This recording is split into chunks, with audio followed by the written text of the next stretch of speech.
Hi, everybody. I'm Trevor Dykstra, And I am Adrian Pacheco. and we're here with Ashwin Kamath, who is an architect and a board game designer and all sorts of things. Ashwin's going to tell us a bit about himself and what he's up to. Actually, just that. Just architect and board game designer. There's not a whole lot of else other than that. Yeah, hey, here in Seattle with some of the best folk here in town.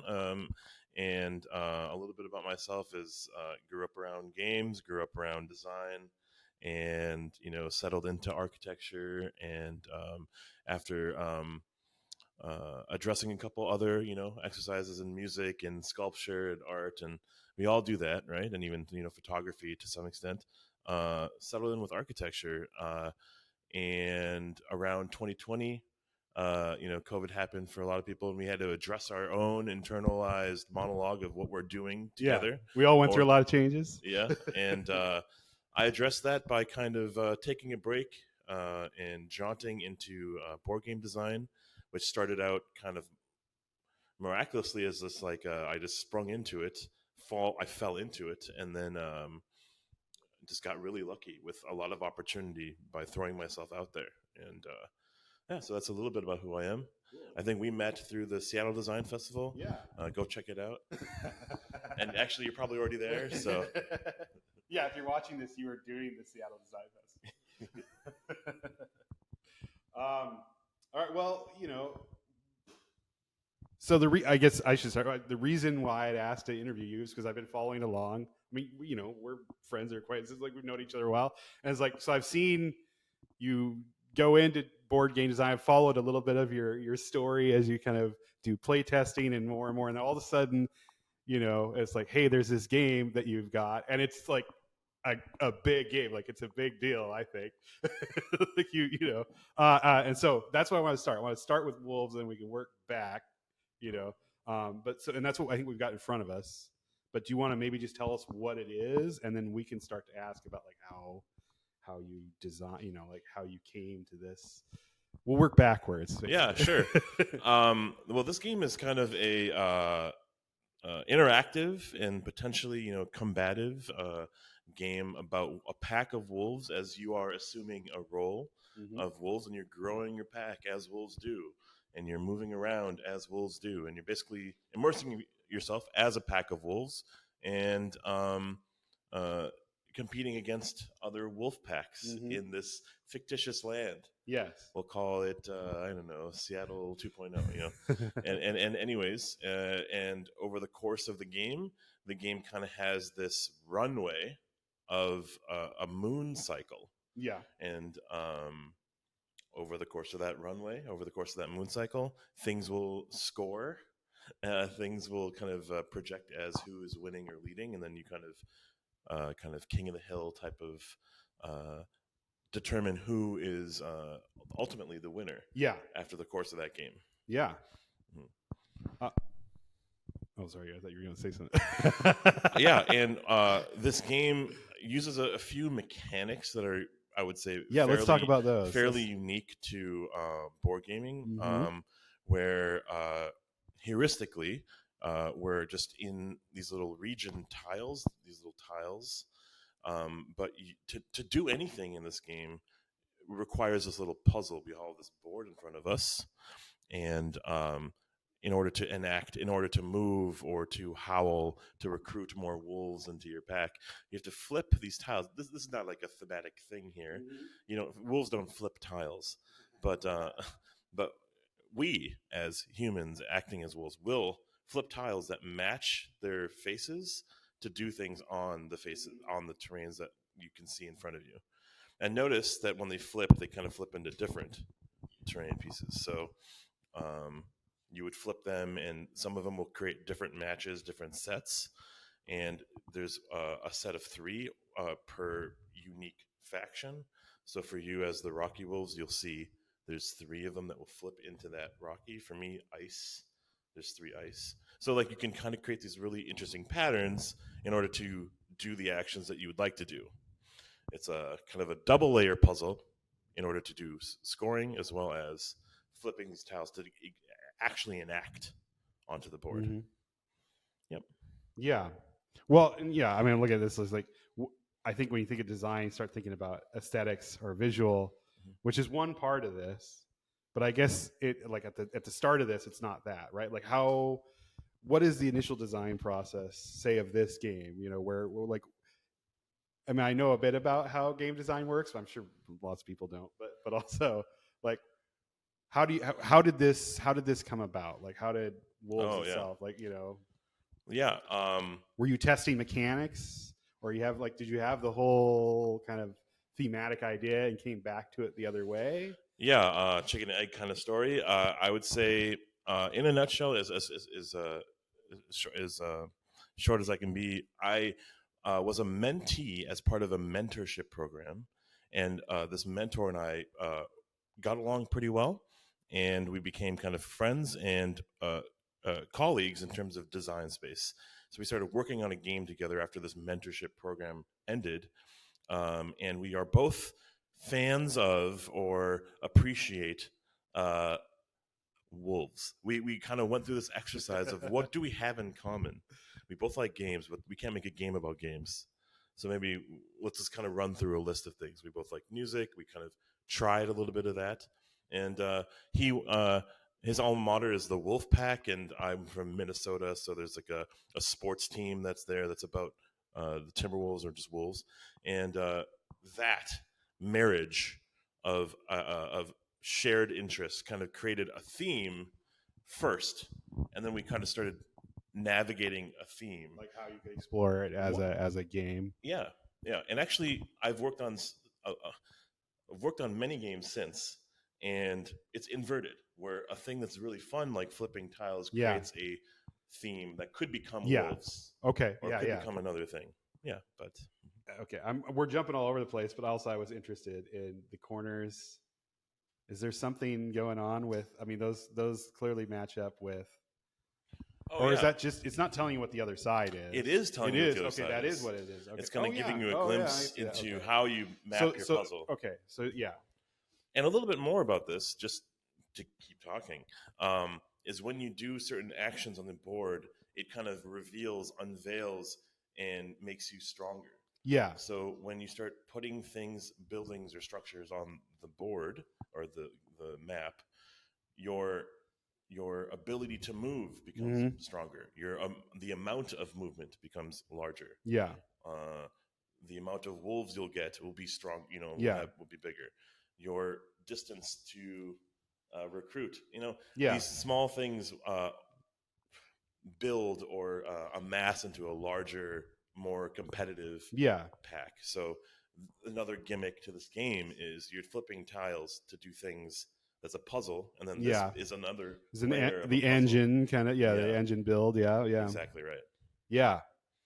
Yeah. So there. Yeah. So I imagine that helps to like board games. At least for me, the level of engagement is all the different ways you can strategize. Like people talk about like Monopoly or something as when they think of board games. Like there's not like a lot to that. Like it's a straight line thing. And like games at this point now, there's all these different ways you can engage with it and even play against each other without necessarily all going to do the same thing. I mean, that's what I like about these sort of engine systems is you can focus on something to get a certain amount of power or a certain amount of skill in some way that is lending to a strategy out there, which might be completely different the next time around, I'm sure.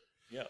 Um, Board games have kind of sparked and has had this renaissance, to speak, in the past 10 years, but more so very recently, in the last 5 or so years. Yeah.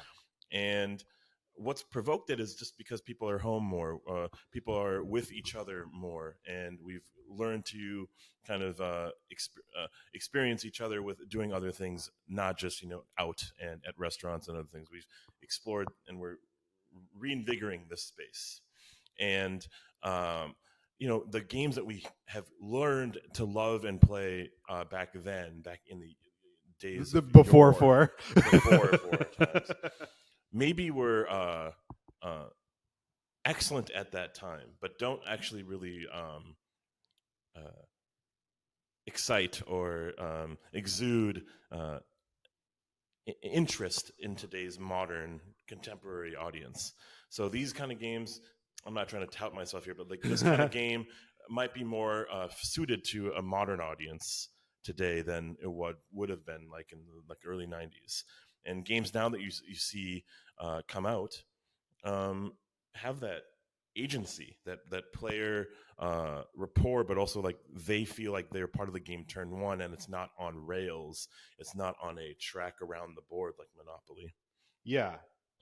Yeah, and it feels like a difference in design. I mean, like it's a change in design. Like I think about, you were saying 5 years ago with like culturally, but like I think back to that point where it's like, okay, like Catan or something like, these ones that they're old enough where everybody sort of knows them and they're a big hit, but it's such a different thing from what people think of as like, Monopoly, Husker Du, whatever. I mean, there's those good ones among that kind of old stuff. Acquire is a great exactly. But like that difference in design thinking, something happened, and now this whole world is opened up where there's all these different mechanics versus like roll a dice, do a thing, playing directly against someone. Like we're playing against each other, but I have choices in how I'm playing against you. And how you enact your strategy, whether it's this or whether it's a map in a video game like Halo or something, for example, like how you address going against the opponent might change from map to map or game to game, or who you're teammating or who you're cooperating with. So I hope that. Yeah. Well, and okay, and I mean, people probably are interested in the physical design of it, right? So like, you had a theme, you have an idea, you're starting to build the mechanics, which is, I think, telling you a lot about how the game feels or plays. Because I'm sure that the theme's not enough. I mean, there's lots of games. Well, I shouldn't say that because I think we both could probably. Adrian's more agreed to this, but like you and I could like probably name a bunch of games where it's like, that's really cool looking, and like I like the idea, and it's impossible. Like I had a game growing up called the Home Alone game, and it's like watching grass grow. Like it wasn't ever fun, but it was like I really was into Home Alone in the early '90s. So you wanted to play this game, and nobody wanted to because it just wasn't a fun thing at all. And there's still that. There's definitely like, oh, this game is about Star Wars, but it's not really, so I'm sure that's mixing, but at the same time, there is a visual element to this, and that's another, realm of appeal. How does that work? I know there's an artist involved in this specific one, right? Yeah, a lot of that can come from in-house, and I will just say, as a first-time early, evergreen designer, I didn't know that. I tried my hand at it. I can show you pieces, and it doesn't look at all like. I feel like as somebody come over and be like, I want to do it, and then like I don't know how to. And we could self-publish. We could push a game ourselves into market. Then we would be on our own in terms of creating that graphic output, that visual appeal, the strike to engage the end user, that person who would engage with this. But since I'm talking to a publisher, or I'm pitching myself as well as this game idea was just cubes and cardboard to a publisher, they have a vision and they have this idea of what is there for the market and what could be appealing to that user. And so they'll have us in the room, but we might be more of like in the back seat, or we might be more of like on the wallpaper, as opposed to being facilitating that conversation. You're not driving it. We're not really driving it. And those publishers have a great mindset, and it's kind of on them to succeed or not. This game rides their company's success. So it wasn't hard to kind of have this thing that you had all this passion about, but then also you're bringing in somebody else who's bringing a lot to it. I mean, a publisher is bringing funding and access. Exactly. And, there's a reason why it's printed all nicely now. Exactly. Yeah. But like, giving up. Does it feel like giving up control a little bit when you're? Without saying too much, the little I will say will be pretty captivating here. I will say that yes, you kind of, as you sign games with publishers, as you are part of this journey in design space, you do but the sacrifice isn't there. It's a collaborative experience. Okay. Yeah. So, but yeah, I had to give away my baby. Yeah, that's what I've seen. To Is like reskin thinking my about. I was baby. like, well, how would I feel if I did it? And like, Yeah. you know, So it did take a couple emotional cycles, but I mean, the end product is pretty remarkable. Yeah. Like, and every game is like that. Right? The production has gone up as people have shown interest and shown with their wallet the Yeah. interest in things that are more than just cards or more than just what you have experienced before. yeah, And so the art, the components, the design, the whole illustrative, the whole experience has to be as convincing as the game itself. yeah, Mhm. yeah. I mean, well, I mean, think of like you came from architecture. Yeah. Adrian's a designer. I'm a designer. Like design, even when we're doing it on our own, like there's a client Yeah. or there's a purpose. Like there's a collaboration there, even in the cases where it's sort of like this is my Totally. thing, and it's always better because the collaboration, even though it sometimes doesn't feel that way, I guess. Oh yeah, and designers should never be siloed. You know, Yeah. I'm not trying to preach here or anything, but I came from a mentorship Yeah, of design for board game design as a thing to pique an interest, another like foot in a door and in a well of opportunity. And from that mentorship became a partnership, became a collaborative experience. Not many people have been as lucky as I have to work through that kind of Yeah. realm of learning through experience. And a lot of it is trials and errors and flatlining and giving up. yeah, And I was very fortunate and very lucky to have found myself amongst people who have shared interests, but also have just welcomed me in and helped me find those opportunities. yeah. That they were in it already a little Yeah. bit. Yeah, I mean, so you were. We mentioned we all know each other from the design festival. Mhm. I know you as an architect, but like you've moved, you progressed, beyond, became professionally employed as a game designer. Yeah. Talk about that transition. I mean, I know some of this, so this is more for the audience. You don't have to share everything. But so like part of that's why. Like, was it truly a like, hey, I want to try this other thing. Like, this is where I feel like I am as a designer. Is this like this is where the passion lies right now? Not saying like, hey, why did you leave architecture? Because I don't think you feel like you have, right? But And officially, I haven't. yeah, exactly. And I'm open for opportunities. my friends. Yeah, hey, we'll put a thing on the bottom of the screen. Will work for food. I think you kind of answered my question for me. The question that you were. I'm a bad interviewer then. Like, it was a culmination of a lot of things, really swelling at the peak of the pandemic. Yeah. What was I prioritizing? It wasn't my health. No. It wasn't my my social construct, because it had completely dissolved. Yeah. And it wasn't my own personal well-being. Like I said that already, but like my day and night and overnight was thinking about work. And Yeah. so if that's what it was, is there something else out there that I could try? Yeah. Other people have experienced picking up a new hobby and or started to learn how to cook and or run or get a pet. Yeah. And for me, I'm feeling really judged at the moment. And Trevor, what else have you been able to pick up? But yeah, for me, it was honestly an embodiment of like all these things swelling into an opportunity that I just thought, I don't have a whole lot of time left. Yeah. Getting older, grayer, Yeah. and unsure of the future as it was showing and presenting itself, rearing its head in front of me in 2020. That in 2021, I decided to, let me try this opportunity.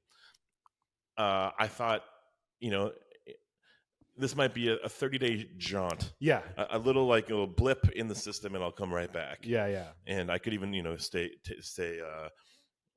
kind of just removing myself for architecture, just to come right back. Mhm. And it became a very beautiful thing. Taking a chance on yourself, like leaping into, from the cellar door out. It's Yeah, like yeah. what could have. That's a good metaphor rather than Yeah. jumping off something, like up into something. Yeah, up into something. Yeah. And it's very familiar territory. It's Yeah. design. It's collaboration. It's Problem shared solving. interest. Yeah. It's problem solving. And you would think I'm lying, but there's too many comparisons to architecture to like to see like it was not anything different. Yeah, yeah. Yeah, it's iterating upon itself. It's seeing the red lines, but not maybe red lines are like Yeah. physically. Yeah. And testing. There's direction. There's to- direction, and there's like some foundational like structure that has to happen in these games. And there's this end user. It's the instead of a developer, it might be a publisher. Yeah. And instead of this person who's going to be a tenant, it might be who's purchasing this product. Yeah. If it's a child, if it's Joey Jojo or Marjorie the grandma who wants to purchase it for Joey Jojo, like you think about all these things, but then also in the architecture field, like how do you feel while you hold this handrail? Yeah. How do you feel while entering in this space, this atrium, this hallway, this living room? Right, like very similar comparisons. I mean, did that? I mean, this may be just because you were with the publisher, it was completely separate. But do you get pulled into the logistics? I mean, there's sort of logistics to board game printing and shipping and all that can define, or at least have defined for others what the game is as well. I don't. Maybe that wasn't the case with Wolves. Where it's like, okay, well, it's got to be a certain size, or like, there's kind of things that've got to fit within, Uh-oh. I have it over there. Go grab it. No. Oh, okay. But you can. This one? The thing underneath. Right there, yeah. That little tile thing that looks just like this. Yeah. And the cards that look just like this. There we go. Yeah. Hey, I'm designing digitally. Because I do things digitally. Yeah. We know our software skills, the Creative Cloud, bless up Adobe, God. Lower your prices, please. Yeah. But, digitally designing. And sponsor us. This is one tile that I designed in full appreciation of what it could be in real life. And it's half the size. Yeah. They know what they're doing. Yeah. And I was worried about literally physically putting a piece on something that's small. Yeah. My elephant hands. Can I actually push things? Everyone can, but I was worried about that. This is no different than this. Mm-hmm. Everything's the same actually. Yeah. But they put art on it. They shrunk the size. Mm-hmm. Yeah, some of it is componentry. Some of it's manufacturing costs. Yeah. The logistics have only worsened. Yeah. And I'm just a fly on the wall in every aspect in terms of what I know and what I could share, but also what I'm privy to, what I was able to learn. Yeah. And all that is gold for me to be more when I'm more aware, hyper aware when I'm presenting or pitching or promoting my product or promoting the designs that I or we may end up doing. Yeah. Mm-hmm. And I was so fortunate to work as a game in a game studio.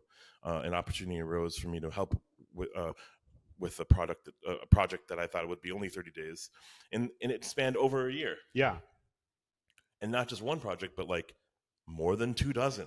Yeah, and all of those if it's a kids game, if it's a game for young adults, all of that is in jeopardy, in flux in terms of what will be. Eventually in a Target or an Amazon or an indie store, and those prices reflect that. Yeah. And so if it's a $20 price point for Walmart, well, it's got to be cheaper components. Maybe these pieces can't happen. Yeah, individually shape. Yeah, like the extra shapes, the colors. 100%. Yeah, and I'm sorry that maybe I'm I'm diving into it. But I see you and I hear you. This is like therapy. And Adrian gets to just watch. I said hello a couple times. I'm going to pass the mic off to you. But here. Let's do a switcheroo.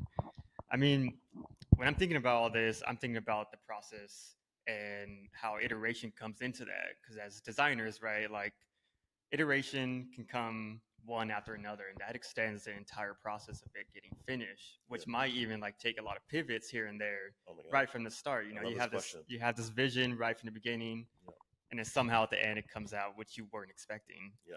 Have you experienced anything developing this game like that? Oh my gosh, yes.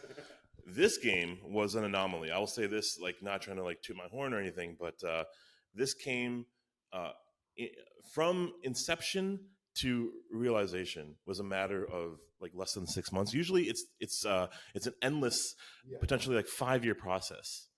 But this was just, it hit the notes so well in testing, in iteration, and in when I presented it to a client or a publisher, that it was done.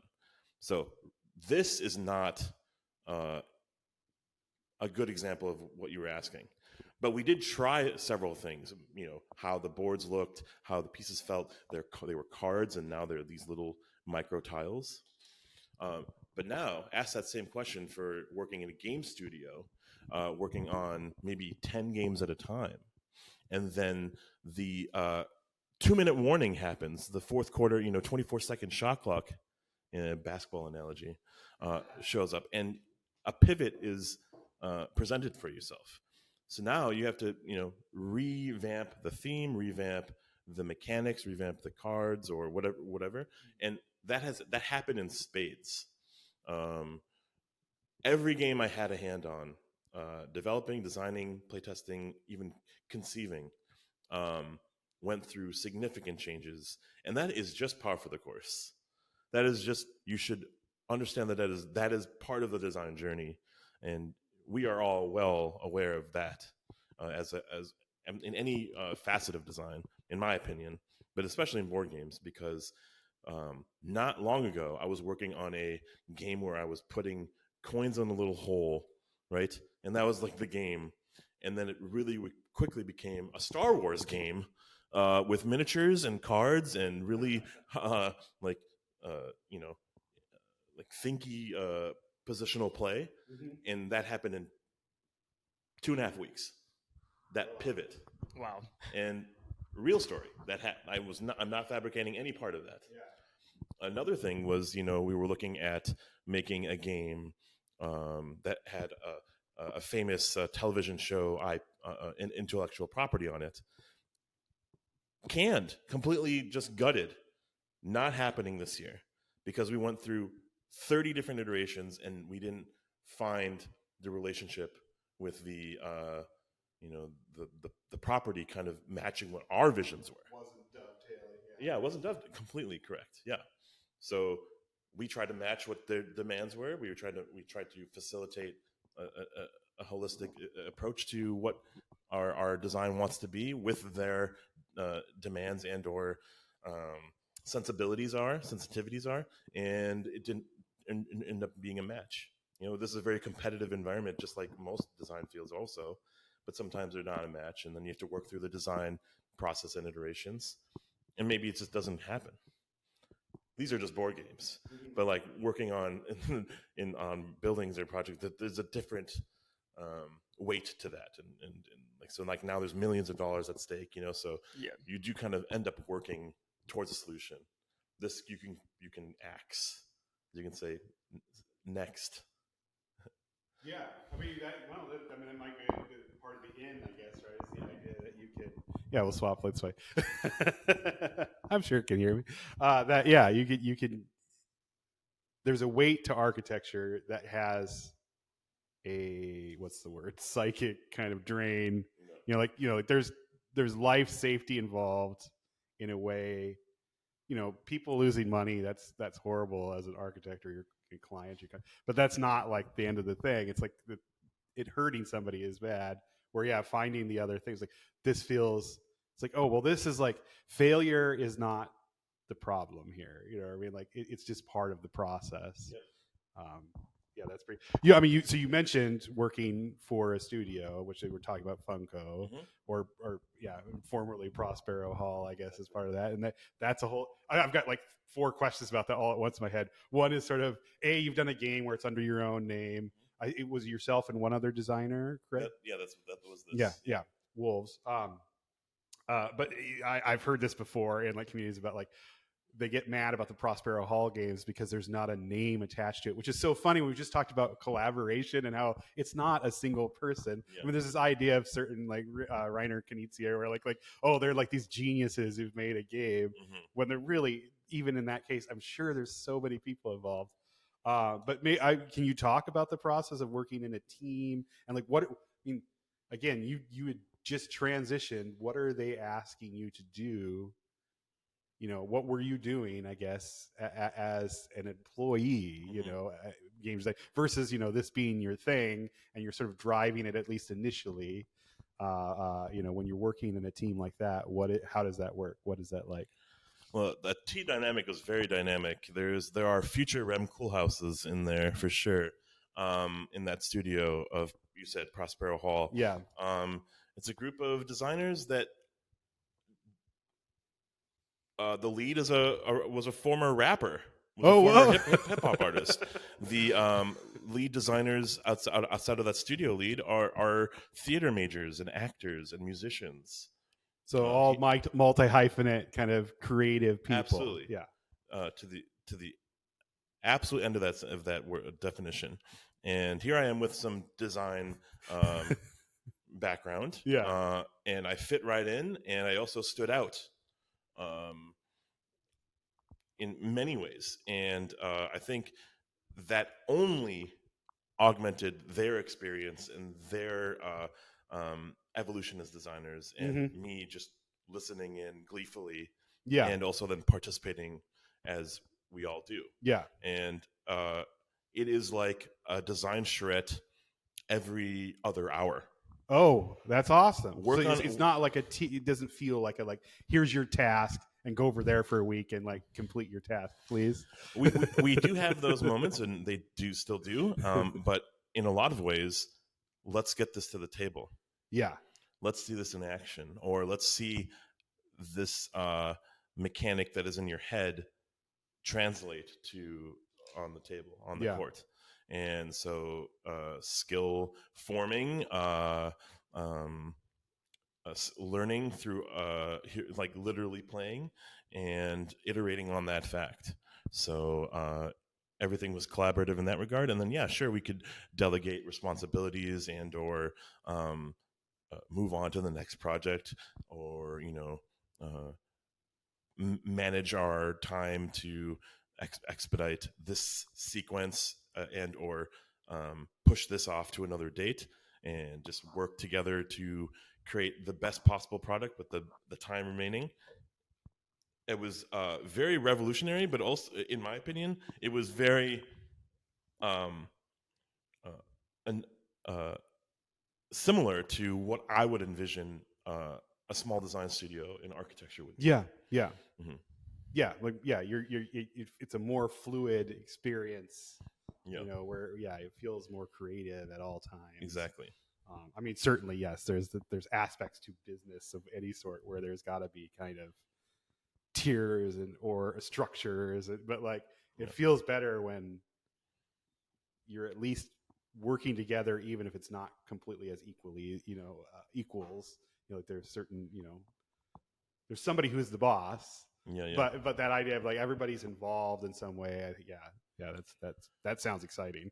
Underlining all of this, and I hope I'm not coming off as preachy, is this idea or terminology of community, and why we were getting into this hobby of gaming, or why we're into the design space and photography, in, you know, inflatables.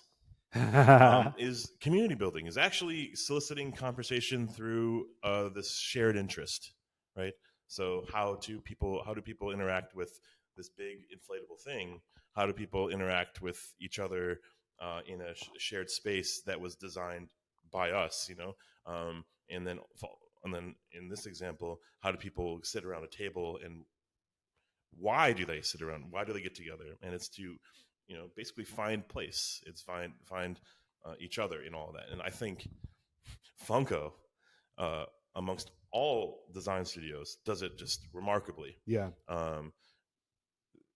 Your family there, your presence matters there. And man, was that quite a blissful experience for me. Like it was exactly what I needed when I needed it. Yeah. Because that story that I was sharing is very common around everyone here. Was I felt lost during the pandemic. Yeah. I felt like who was I going to become, Mm-hmm. and this was an opportunity for me to self discover. Yeah.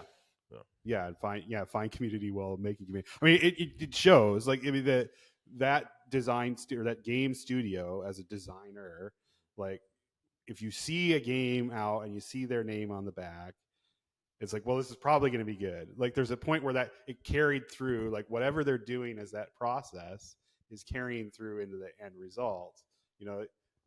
Obviously, there's all sorts of things, and they resonate in different ways, especially with games. I mean, right? It's like, hey, well, it's not knocking any one game, but there's sometimes it's like, well, this one just doesn't work for me at all.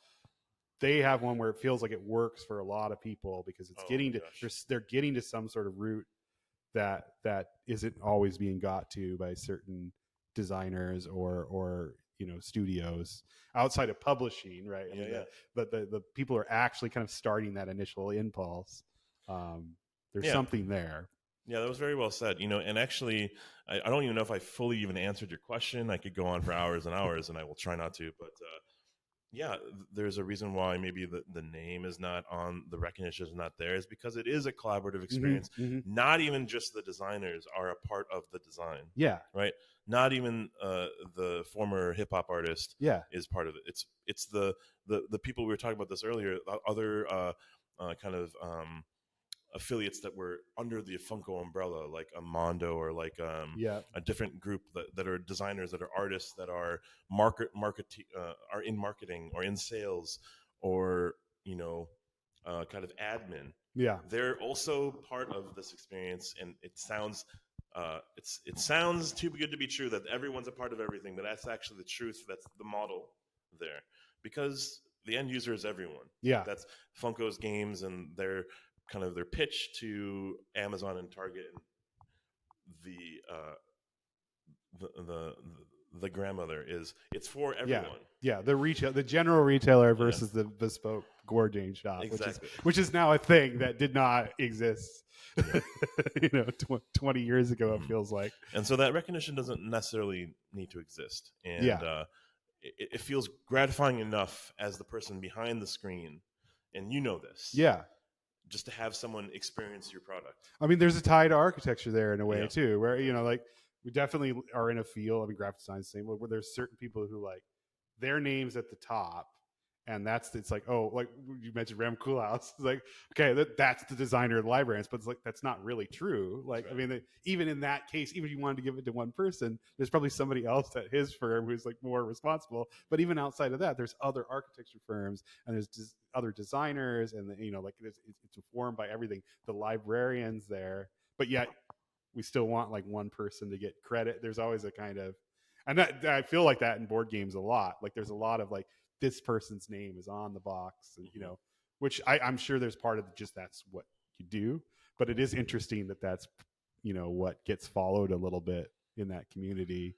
Yeah, maybe more in the niche community. Yeah, which is just growing. They're in your backyard now. I'm looking at Board Game Geek is what I'm looking at right now. But they're like weeds. But maybe they look at that as a selling point. Yeah. Who made that, or who what does that look like? Well, and I mean, there is something to that. I mean, there is a little bit of that. Like, in certain cases, like, okay, well, this person's involved. I'm at least interested in this because of how I felt about something else they did. Even recognizing like they're not solely responsible, but they're part of something that maybe that team exists again in this case. Full full openness here. I didn't prepare a whole lot. This is more just an open conversation. One thing that I did think about is kind of a very truthful statement in architecture, is this but we don't really talk about it, is trust. The user and developer and even your teammates in your firm, your colleagues, your boss, they trust you in terms of getting to this end of this state, or get you to this end of this runway or this deadline. And this trust is also in the physical space. I trust the space to not collapse on itself. Yeah. I trust the space to be a very welcoming, open space. I trust the space to, if I were to invite friends, they would enjoy themselves here and not feel out of place. And then now let's talk about board games. I trust that publisher or designer or this mechanic or this you know this group of people I'm playing with. Like, I'm just saying these things. Trust is such a core, integral thing in our profession as design professionals, and I don't think it gets talked about enough because I feel like, sincerely, you're you're kind of you're sharing your gift, you're sharing your talent, but then in return they're trusting what you have been able to do as like a totality of all these years culminating to this. They trust that, and they're taking that and they're having an experience, and then that experience is positive or reflects as maybe I'm talking too much, but maybe it's like, No, you're good. yeah, if it reflects positively, they're going to seek out your next iteration. Yeah. The next building, I might move on from this one to this one, or I might experience this space. Yeah. For sure. Did you, let's see, I'm not necessarily going to ask you about what's next because I know that's sort of a loaded question in board game world in terms of sharing. Though if you want to share that, that's great too. I know you brought some other games that you've worked on. Do you want to talk about that? Yeah. We could here. Let's shift mics, and that way Adrian can do the follow up. Yeah. Well, with this mic, I'll still answer that same question. Yeah. So all of the stuff I worked on with Funko has now released. And so there's a game that we talked about briefly about Star Wars. That game is now out, and it's sold out everywhere. So good luck. Yeah, let's get into that. It's probably so little to do with what I did, but I had a heavy hand on it. I've worked on a couple other games that are kind of like there's a game called Disney Villainous, and this Villainous game that I did not, but I worked on a game that was very similar that's come out, and it's called Disney Animated. And this is also with Funko as a Prospero Hall game, but it's cooperative. And I've worked on a couple other games like that too. And since my time at Funko, I have been an independent contractor, we'll say, and working on games with different publishers or my own projects. And yeah, more to come on that regard. I can't share a whole lot, but I guess I can get to share that I am working on things. Mom, Dad.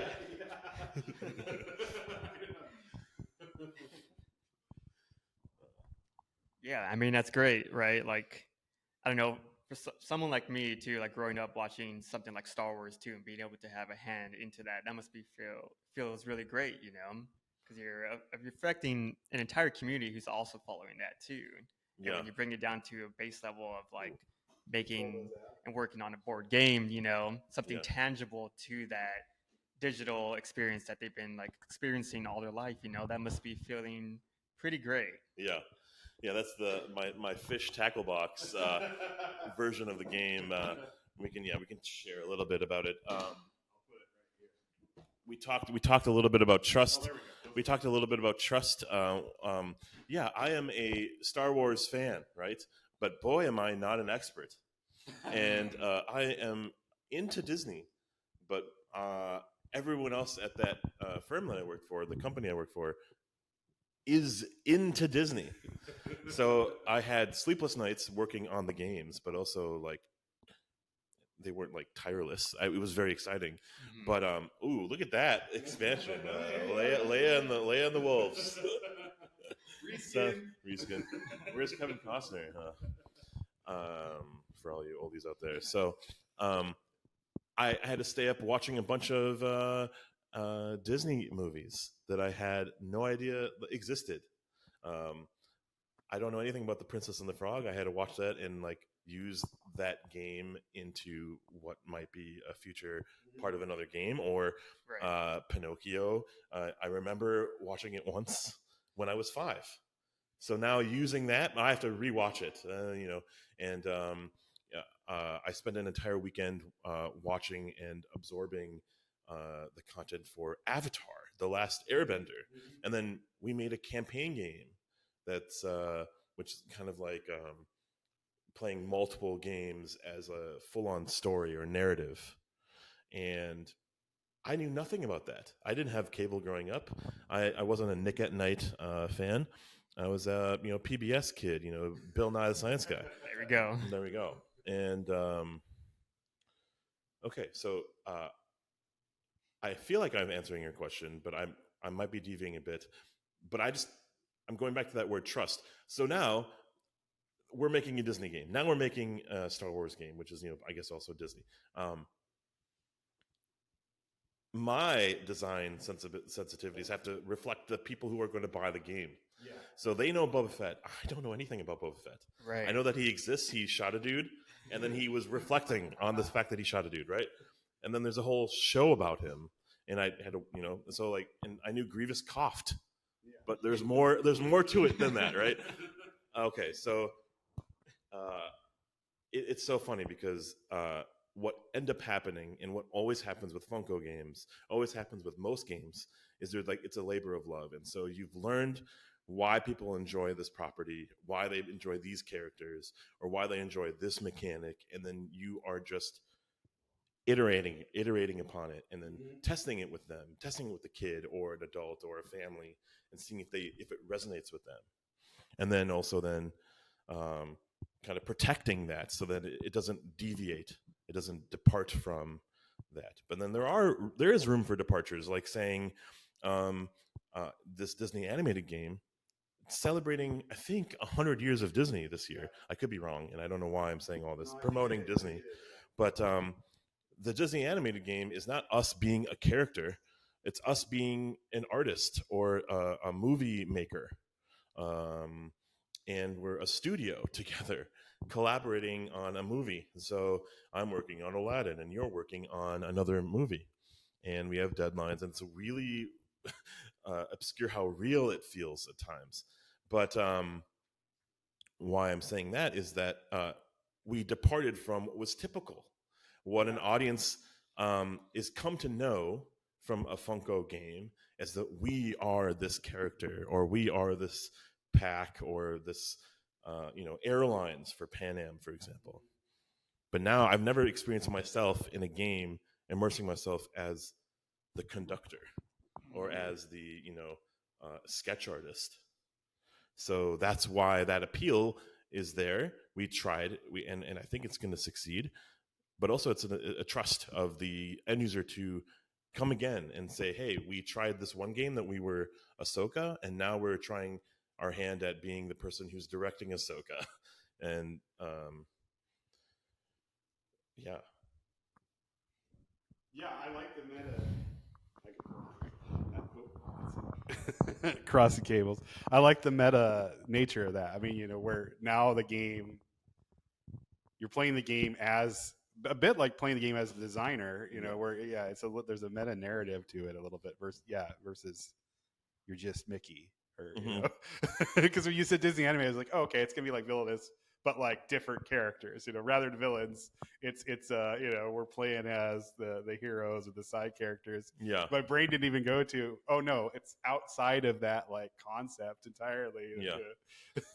And I'm not even trying to give you a pitch to buy all the Funko product or anything, but it's like remarkable. It's remarkable how well it resonates with the audience, and how cool does this sound? Like you're in a world where you're working on a movie, and the movie comes to life, and this character kind of becomes this that you're sketching and creating, and becomes a character. But then at the same time, the villain of that film is like trying to stop you. So this hyper realism, and then also like complete abstraction. Very successful journey. And how cool is it that it exists? Yeah. And it was able to be developed and created.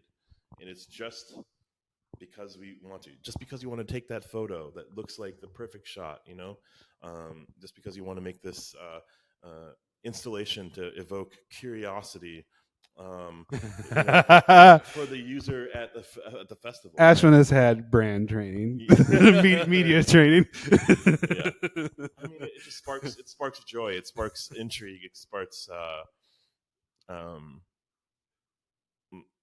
adventure. Yeah. From your normal routine.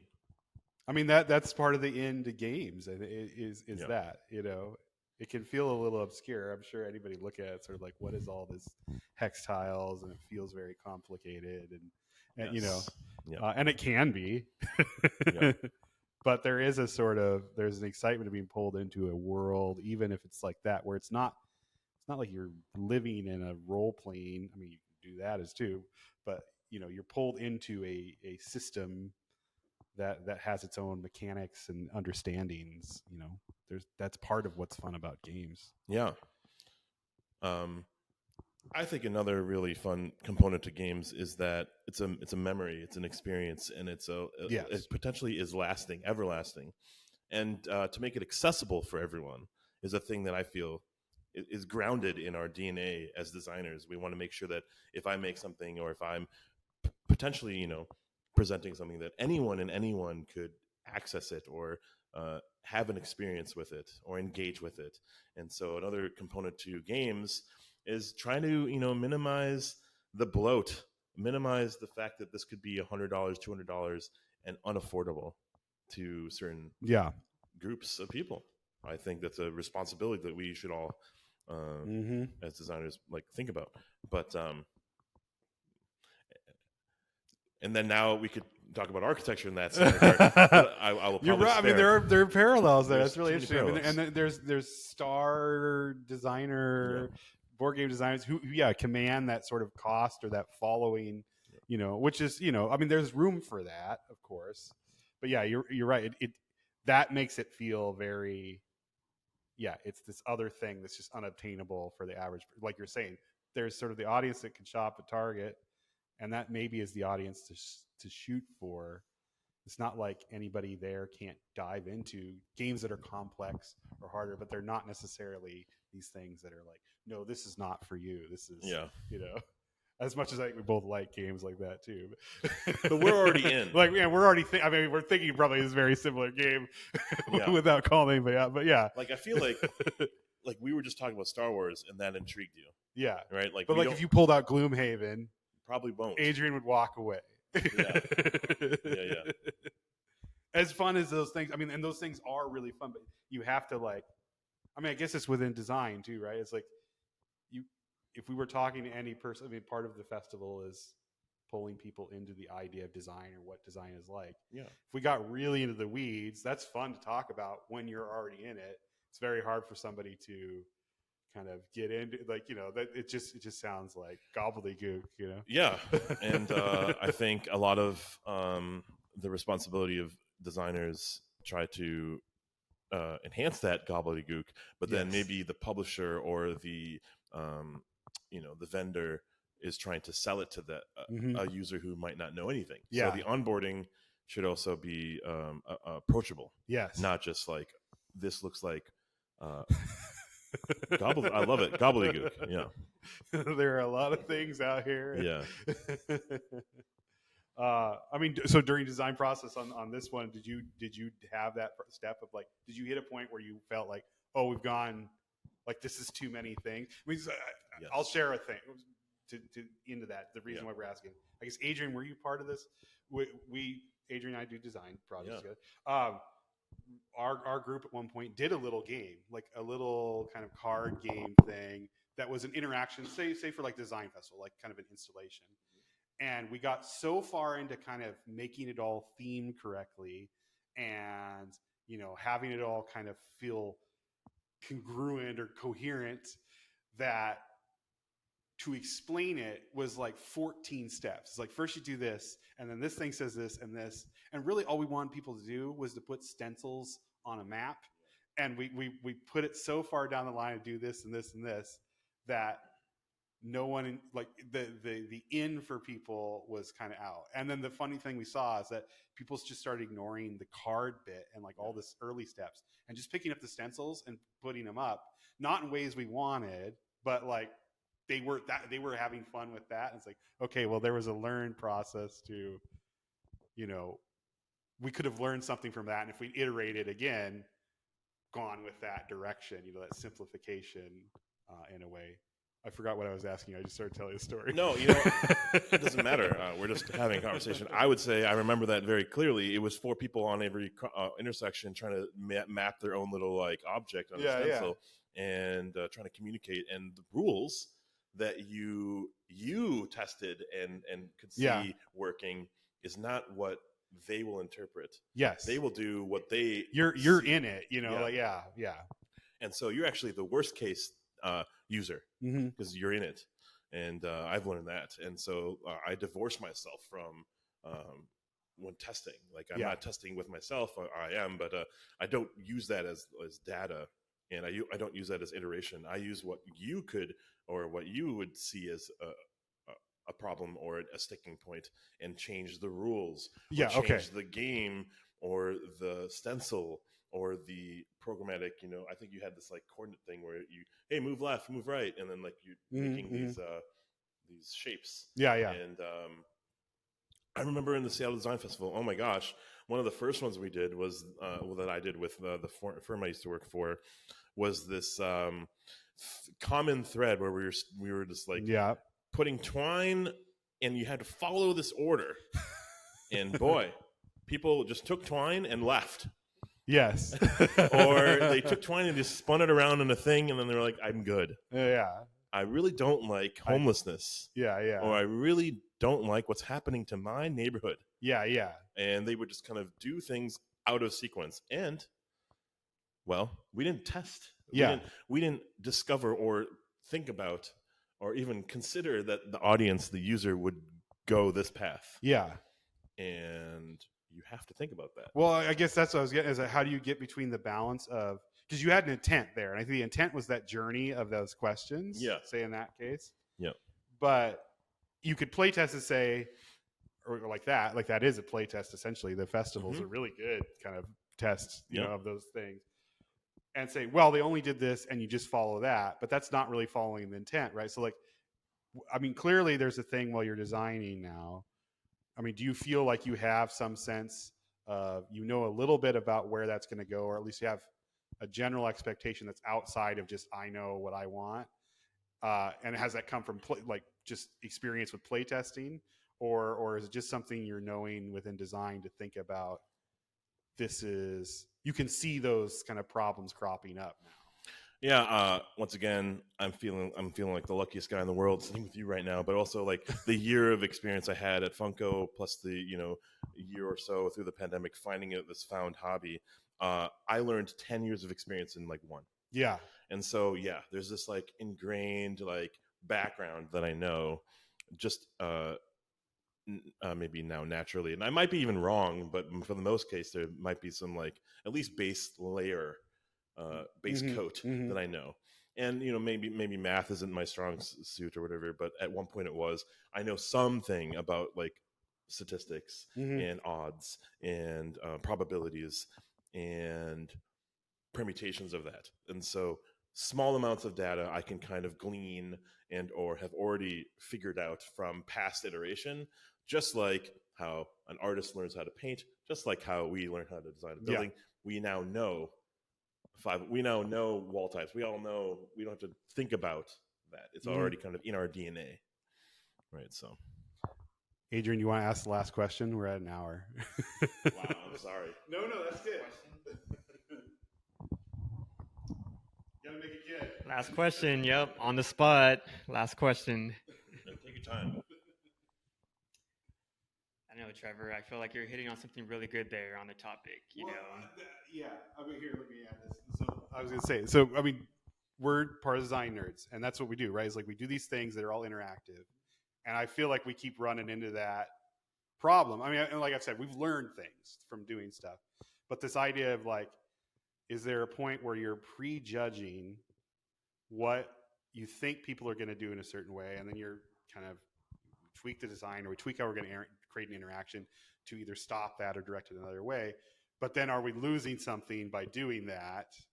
Because it's tough with design installations, because you don't really get to do a lot of testing. You do it, and then you build it, and then you do it, and that's a test. And then maybe if you have a chance to iterate, like we have one project we've done for a long time called the bot bags that Adrian and I worked on, that we haven't iterated design, but we've probably iterated what we do with them. I mean, from the first time till now, it's a different interactive process or how it's presented. But that is something when we're designing stuff as a group collaboratively, thinking about how we're going to have a guest here in a second. Thinking about how we're going to have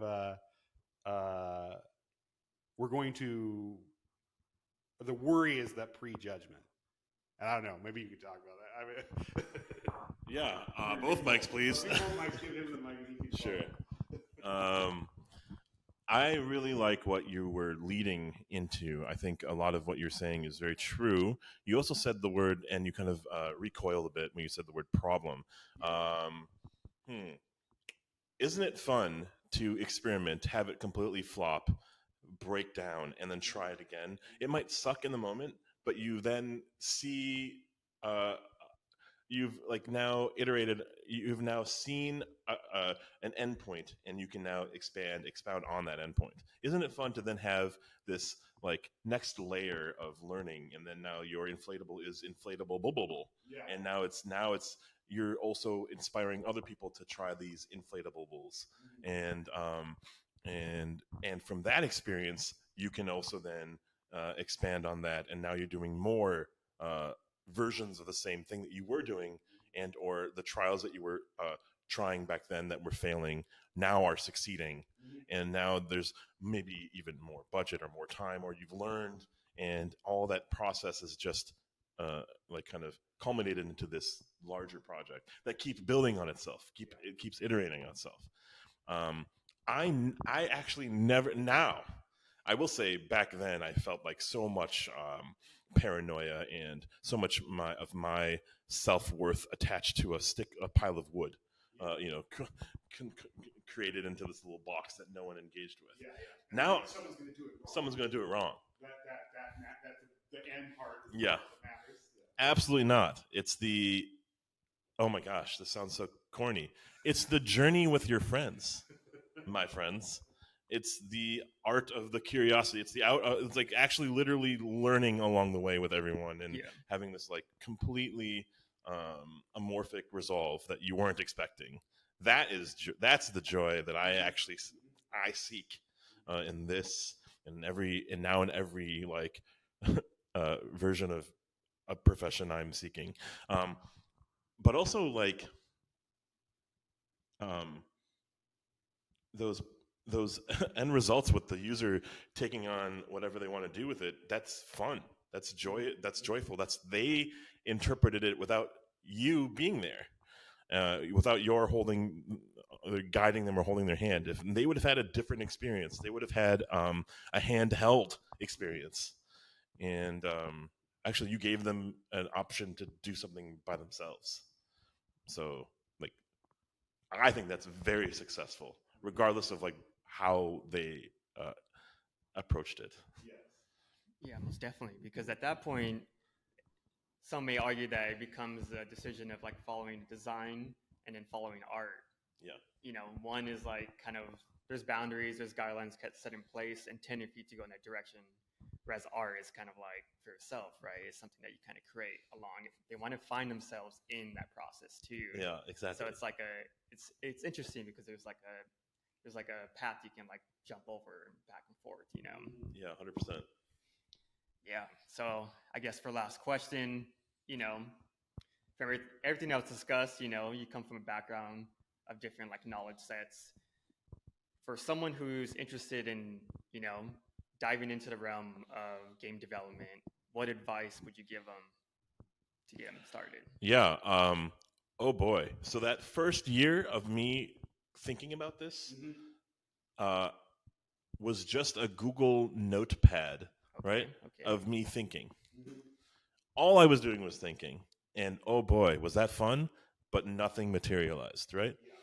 My advice to young or just journeymen or journey people on this idea of getting into game design is to literally put pen to paper to an actionable thing immediately. And my second little piece of advice is to have someone else interface with it. They are your guinea pig. They're your test subject for along your journey to see its successful model. So try something that is going to be very unforgiving. It's going to be very scary, and that's part of it. So now that you know that it'll be scary, don't worry about it. You get to try it 1,000 times before it's going to probably click. But at least try, because that first year of myself was fun, but it was me in a spreadsheet, or it was me with just a white page of paper digitally, not being able to share, not being able to talk about it. Actually, only talk about it, right? I can't really share it. So that would be my first piece of advice: is to stop thinking in your head, stop putting it into like this digital space that you'll just never come back to, and put it on a physical piece of paper immediately. I like that. And try it with you, or try it with someone else, and not with yourself. Yeah. Trevor, you want to add something else to this? No, I mean that's great. I mean, I'm a fan of doing, just try it. Like break it and try it. Especially in this sort of design where it's safe to do that. Like there's no harm that comes from it. It's board games. It's board games. So you can't kill somebody. Can't kill someone. Well, well, yeah. Hopefully not. Don't be that person. Not fit. Yeah. Maybe within the game. Yeah. No, I think that's a great way to end it. Don't kill anyone. Ashwin, thanks for being with us. Is there any? Do we need to like link to anything? Should people follow you somewhere? Plugs, basically. Honestly, enjoy the rest of the festival, everyone. Yeah. I would say if I'm around, you see me, come say hi.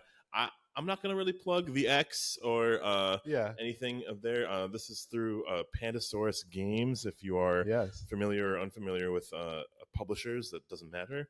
But this game is called The Wolves on Shelves Now. I worked at a place called Funko, and they are where you are. Like they are when you go to Target or Walmart or Amazon. Maybe you see a game there. That's probably by them. Yes. And well, look at them if you want to. But I'm not gonna like necessarily plug anything more. But, well, I mean, horrified, villainous. I like those two. There's two right there. Yeah. And then and shout out to you guys, for doing this. Is such a fun little experiment and experience to just like. I'm not away from architecture, but boy, do I feel part of it again by sitting next to you guys, right? But I have felt distant since kind of taking a little time away from it. Yeah. And so I want to get back into it. I've never really left, but I have felt like I have had enough time to feel like I'm separated. Yeah. To be amongst designers and architects and design, graphic designers. Like it feels warm to be around company like that again. Mm-hmm. So thanks for having me. Yeah. Well, thank you for being here. Yeah. All right. Well, we're going to throw it back to the mixer party. Stay tuned. Yeah. Back to you.